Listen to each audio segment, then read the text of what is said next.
Hi friends, welcome to Sai Jagadish YouTube TV. రేల పాటలు విన్నాం, రేయి పగలు కష్టపడడం అనే మాటలు విన్నాం. కానీ రేల చెట్టును రేల చెట్టు అనే పదాన్ని విన్నారా? ఇప్పుడు దాని గురించి తెలుసుకుందాం.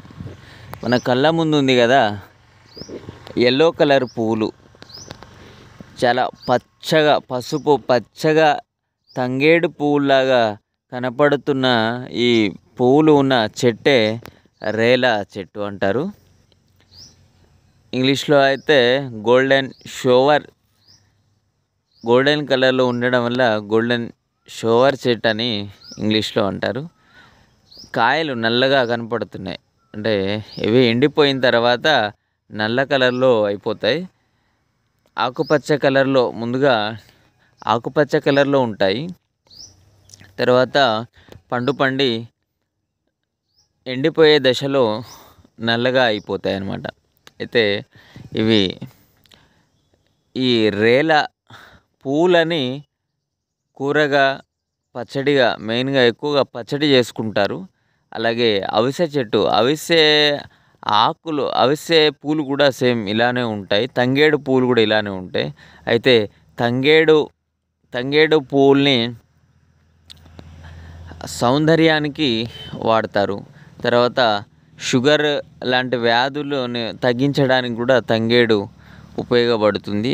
అలాగే అలాంటి కలర్లోనే ఉన్న ఈ రేల పువ్వులు కూడా ఇమ్యూనిటీ బూస్టర్, రోగ నిరోధక శక్తిని పెంచడానికి మరియు బాడీలో ఉండే పేరుకుపోయిన వేస్టేజ్ ఏదైతే ఉంటుందో అదంతా కూడా తీసేయడానికి, మలబద్ధకం తొలగించడానికి, లోపల పేరుకుపోయిన కొవ్వుల్ని తొలగించడానికి ఈ యొక్క రేల పువ్వు పచ్చడిగా చేసుకొని తిన్నా, కూరగా తిన్నా, ఏదో ఒక రకంగా దాని నుంచి వచ్చే గాలి ఎక్కువ శాతం పీల్చిన ఆ ఔషధ గుణం అనేది ఒంటికి పట్టి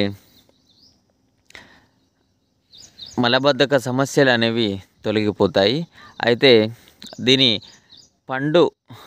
ఈ రేల పండులోని గుజ్జుని వాడటంలో మాత్రం నిపుణుల సలహాలు తీసుకొని వాడాలి చాలా జాగ్రత్తగా. ఎందుకంటే అది మోతాదుకు మించి తీసుకుంటే విరోచనాలు ఎక్కువగా అయిపోతాయంట. అందుకని ఈ పండుని వాడేటప్పుడు మాత్రం నిపుణుల సలహాతో జాగ్రత్తగా వాడండి. అయితే ప్రకృతిలో ఉండే ప్రతి ఆకు, ప్రతి కాయ, ప్రతి చెట్టు ఏదో ఒక ఉపయోగానికి వాడబడేదే. కానీ ఆ చెట్టు గురించి క్షుణ్ణంగా పూర్తిగా తెలుసుకొని వాడాలి. ఎందుకంటే కొన్ని విషానికి విరుగుడుగా వాడతారు. అంటే విషానికి విరుగుడు మళ్ళీ విషమే అంటే ఇది అర్థం కావడానికి ఒక చిన్న మాట చెప్తాను నేను. పాము కరిచినప్పుడు పాము విషానికి యాంటీపామ్ అనే ఇంజెక్షన్ని వాడతారు. అంటే పాము విషాన్నే కొన్ని ల్యాబ్లో కొన్ని రకాల కెమికల్స్ని కలిపి మళ్ళీ యాంటీపామ్ ఇంజెక్షన్గా బాడీకి ఇస్తారనమాట. కాబట్టి ఏదైనా కొన్ని విషపూరితమైనవి అంటే ఉమ్మెత్త చాలా జాగ్రత్తగా వాడాలి. అలాంటివి గన్నేరు, ఈ మధ్యకాలంలో యూట్యూబ్లోనే చూసాము. గన్నేరు పూలు అంటే పచ్చ గన్నేరు అనేవి మాత్రం చాలా విషపూరితమైనవి అన్నమాట. మనం సింధూర పువ్వు అనే సినిమాలో కూడా సినిమాలో చాలా సూపర్ హిట్ సినిమా అది. ఆ రోజుల్లో ఒక హీరోయిన్ని ప్రేమించి తను సరదాగా ఇంకొక అమ్మాయిని పెళ్లి చేసుకుంటున్నట్టుగా ఆ ఫోటో చూస్తాడు. అయితే ఆ సినిమాలోని హీరోయిన్ గన్నేరు పప్పు అనే దాన్ని నీళ్ళలో నానేసుకొని తాగి చనిపోతుంది. మ్యాక్సిమం ఆ రోజుల్లో ఒక 20 ఇయర్స్ బ్యాక్ వాళ్ళందరూ ఈ మూవీ కంపల్సరీగా చూసే ఉంటారు. అంటే అంత సూపర్ హిట్ సినిమా అనమాట. అందుకని సినిమా గురించి చెప్పడం జరిగింది. అందుకనే ప్రతి ఆకు ప్రతి పువ్వు మంచిగా చేస్తుంది కదా, మంచిదే అని వాడకూడదు. ఎవరో ఆయుర్వేదంలో విన్నాను, ఉమ్మెత్త గింజలతో చాలా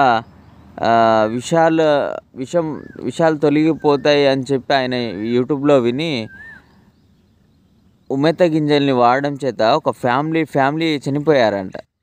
అంటే ఏదైనా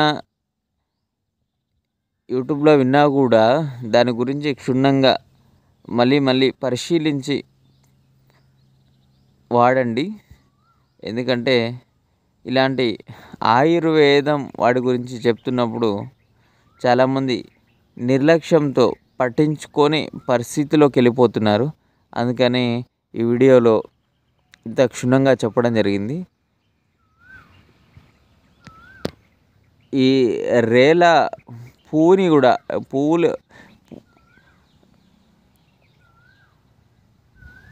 కూరగా వండుకొని తినొచ్చు, పచ్చడిగా చేసుకొని తినొచ్చు అని వింటూనే ఉంటాము. కానీ తక్కువ మంది గిరిజనులు కోనల్లో నివసించే వాళ్ళు ఇది ఖచ్చితంగా ఎక్కువ శాతం ఎక్కువ రోజులు ఈ పచ్చడి నూరుకొని తింటారు. అందుకే వాళ్ళు ఎండకి ఎండి వానకు తడిసి వర్షానికి చలికి వణుకుతున్న సమయంలో కూడా వాళ్ళకి రోగాలు రాకుండా హాయిగా జీవించగలుగుతున్నారు. ఈ పండ్లని వాడేటప్పుడు మాత్రం జాగ్రత్తగా వాడండి. Thank you very much.